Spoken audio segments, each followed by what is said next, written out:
Welcome friends to another masterclass on the airport operations. So today in this video we'll be discussing about the meteorological things related to aviation.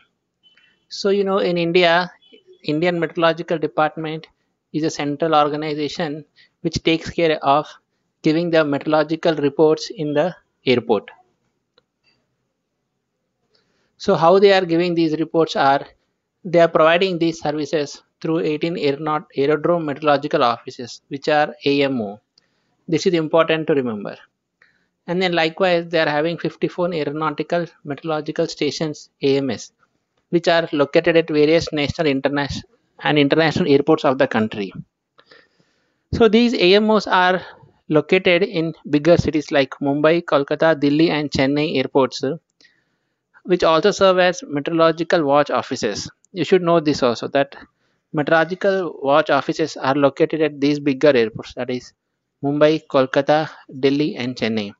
So what these MWs at these bigger cities do is that they give the information of meteorological information related to FIR.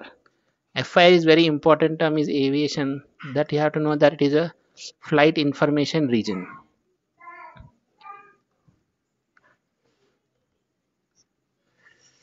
So the MWs located at these bigger cities will give the meteorological information for those airports.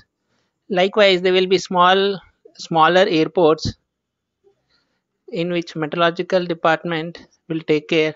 Those are called as AMS,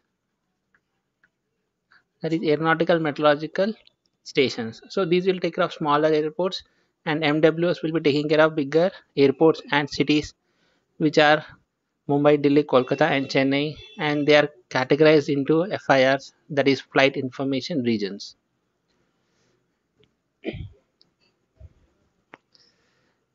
Next, if you know, in India there is one more ICAO designated center is there which is functioning at Delhi. So this is a tropical cyclone advisory center. So these will be issuing any warnings or reports for related to cyclones. So especially this is important in the coastal areas and the coastal airports like Chennai, Kolkata, which are very nearer to sea or which comes under coastal areas. So there's only one center, that is tropical cyclone advisory center. So they will be issuing the advisory whenever there is a prediction of cyclone. It is headquarters is at New Delhi. This is important to remember. TCAC.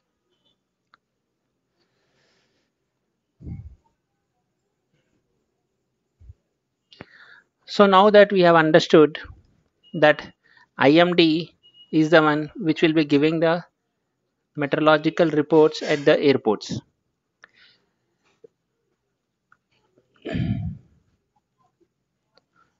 So this IMD will give the report to the ATC, and ATC will give this report to the pilots.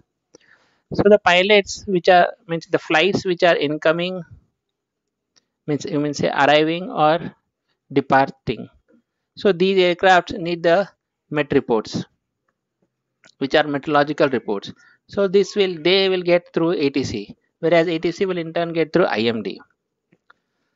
So that is how the met report are being received by the pilots or the flights. So now how they will give the reports? Now we are saying meteorological report. What exactly is that? If you know, there is a term METAR that is being used for these report. METAR is a key term. In last year also they have asked the full form. The full form is Meteorological Terminal Aviation Routine Weather Report, or sometimes it's called as Meteorological Aerodrome Report.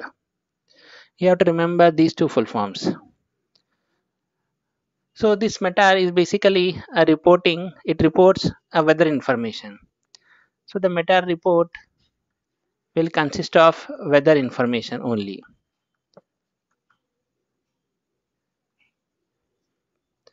So how these reports are given? These reports are being generated once in an hour or half hour. So depending on the airport, the Met department will decide whether they want to issue Met report on hourly basis or they want to issue on a half hourly basis. So this report will consist of many parameters like wind speed,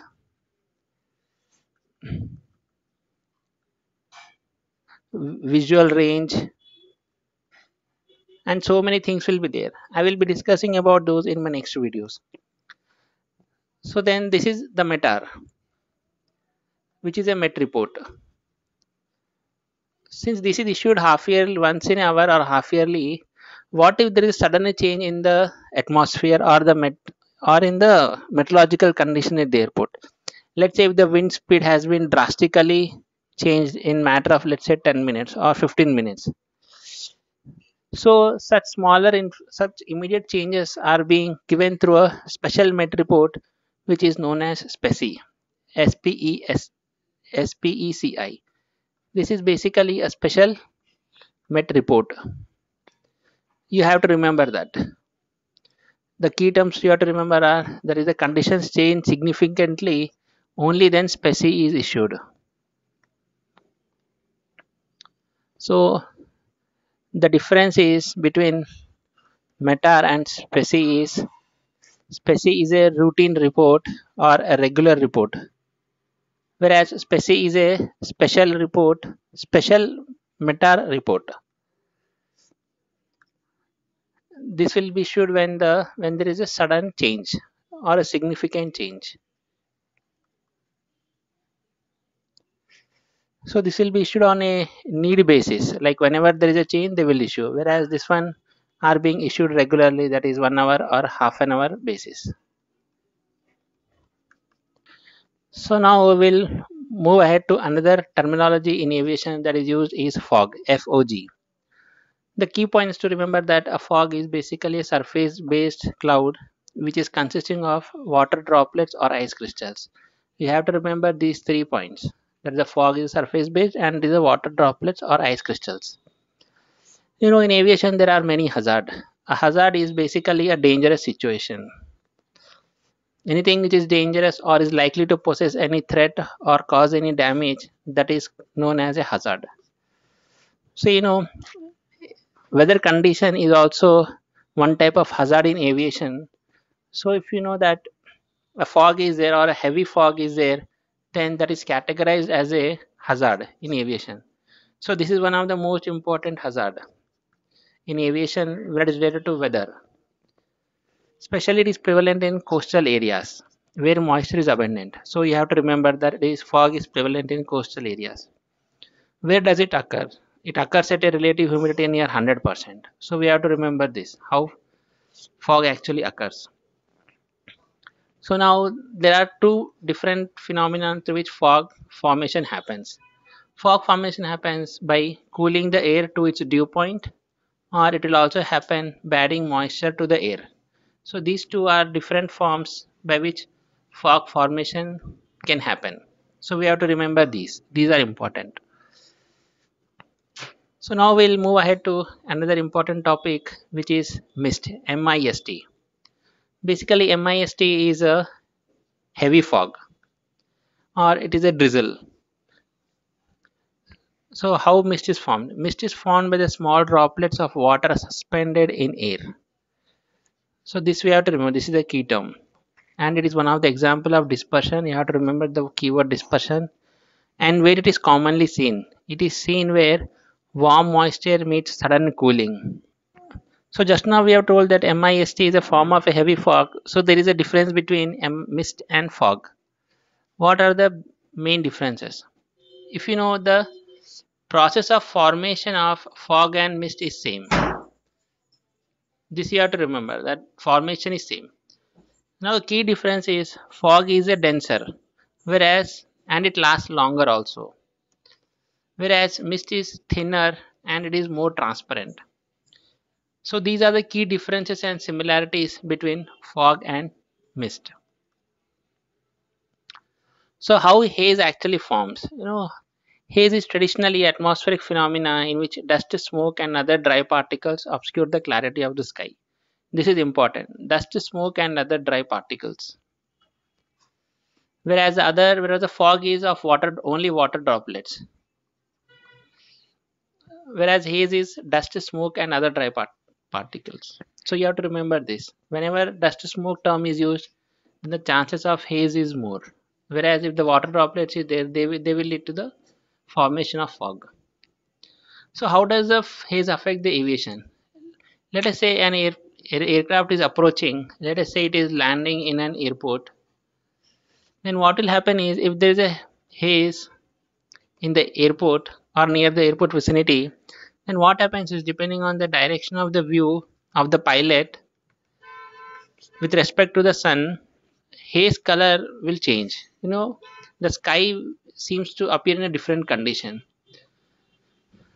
So sometimes it appears brownish or bluish, whereas the mist is generally seen in bluish color. So this you have to remember. Mist tends to be bluish gray and haze appears to be brownish or bluish. How, on which they are dependent? They are dependent on the direction of the view with respect to the sun. So these 2 points we have to remember. So as I said, haze often occurs when dust and smoke particles accumulate in the relatively dry air. Dry air is important, dust and smoke particles related to haze. Whereas water droplets, which is wet in condition, that will lead to fog. So a quick summary of this video is, friends, met reports are important to aviation. They are issued by IMD department, which is Indian Meteorological Department. They will be consisting of METAR reports, which are given regularly, whereas SPECI is a special met report. What they'll be consisting of is many different, like wind speed, runway visual range, and so many parameters. Among them is fog and haze is also will normally mention in met reports. So in this video we have covered the part A syllabus related to meteorological terms. If you have any doubt or you have any question, please write in your comments. I will be happy to clarify them and share my knowledge with you all. If you have liked the video, hit the like button and subscribe to the channel for more videos. Thank you for watching.